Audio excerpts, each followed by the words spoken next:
മലപ്പുറം ചുങ്കത്തറയിൽ നിന്ന് കാണാതായ വയോധികയെ മരിച്ച നിലയിൽ കണ്ടെത്തി. പള്ളിക്കുത്ത് ദേവി വിലാസത്തിൽ തങ്കമ്മയാണ് മരിച്ചത്. ചുങ്കത്തറ പ്രിയ റോഡിലെ സ്വകാര്യ ക്വാർട്ടേഴ്സിന് മുന്നിൽ നിന്നാണ് മൃതദേഹം കണ്ടെത്തിയത്. വിപിൻ സി വിജയൻ വിവരങ്ങളുമായി ചേർന്നു. വിപിൻ, എന്താണ് പോലീസ് പറയുന്നത്?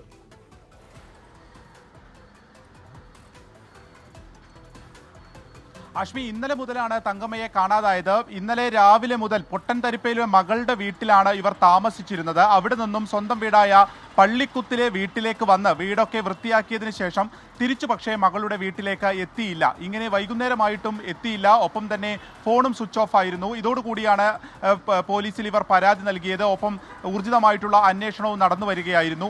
ഇന്ന് രാവിലെ ഇപ്പോൾ ആളൊഴിഞ്ഞ ഒരു ക്വാർട്ടേഴ്സിന് സമീപം, അതായത് ചുങ്കത്തറ നഗരത്തോട് ചേർന്നിട്ടുള്ള പ്രദേശത്തെ ഒരു ആളൊഴിഞ്ഞ ക്വാർട്ടേഴ്സിന് സമീപമാണ് ഇപ്പോൾ മരിച്ച നിലയിൽ കണ്ടെത്തിയിരിക്കുന്നത്.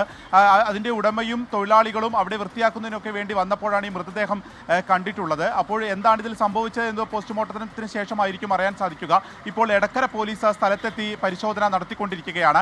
ബന്ധുക്കൾ പറയുന്നത് തങ്കമ്മയുടെ കൈവശം പണം ഉണ്ടായിരുന്നു എന്നുള്ളതാണ്. ഇവർ മകളുടെ വീട്ടിലേക്ക് പോകുന്നതിന് വേണ്ടി ബസ് കയറാൻ വന്നപ്പോഴായിരിക്കാം ഈ അപകടം സംഭവിച്ചിട്ടുണ്ടാവുക എന്നുള്ളതാണ് ഇപ്പോൾ കരുതുന്നത്. അപ്പോൾ ബസ് സ്റ്റാൻഡിന്റെ അടുത്തുവരെ അവർ എത്തിയിട്ടുണ്ട്. കൂടുതൽ പരിശോധനകളും അന്വേഷണവും പോലീസ് ഇതിനോടകം തന്നെ ആരംഭിച്ചു കഴിഞ്ഞു. ആശ്മി, വിപിൻ സി വിജയനാണ് ആ വാർത്തയുടെ വിവരങ്ങൾ നൽകിയത്.